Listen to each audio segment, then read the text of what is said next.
Diet friendly খুবই মজাদার একটা ড্রাগন ফলের লাসি বানাবো আজকে। আর এটা কিন্তু ইফতারে তোমরা খেতে পারো, মানে রোজা ভেঙে যারা হেলদি ভাবে খেতে চাচ্ছ তাদের জন্য কিন্তু একটা পারফেক্ট লাসি হতে পারে এটা।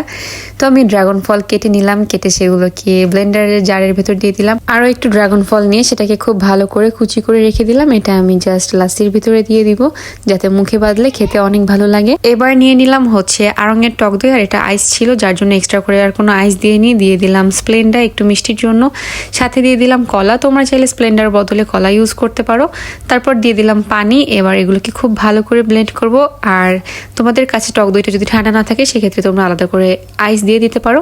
তো খুব ভালো করে ব্লেন্ড করে ফেললাম, করে এবার একটা জারে নিয়ে নিলাম। এবার ভেতরে আরেকটু ঠান্ডা পানি দিয়ে দিলাম। তো একদমই রেডি হয়ে গেল খুবই মজাদার একটা ড্রাগন ফলের লাসি। আর অবশ্যই এটাতে ব্যানানা ইউজ করো, তাহলে কিন্তু খেতে আরো বেশি ভালো লাগবে, কারণ ড্রাগন ফলের কিন্তু খুব একটা নিজস্ব টেস্ট নাই, তবে এটা কিন্তু ডায়েটের জন্য খুবই ভালো। আর কলাটা চেষ্টা করবে একটু কম পরিমাণে ইউজ করার। তো এই ছিল হচ্ছে আমার আজকের ইফতার। কিনোয়া ছিল, সাথে লাউ ছিল, ডাল দিয়ে ডিম আর ড্রাগন ফলের লাসি। তো কেমন লাগলো অবশ্যই জানিও। সবাই অনেক ভালো থেকো, টাটা।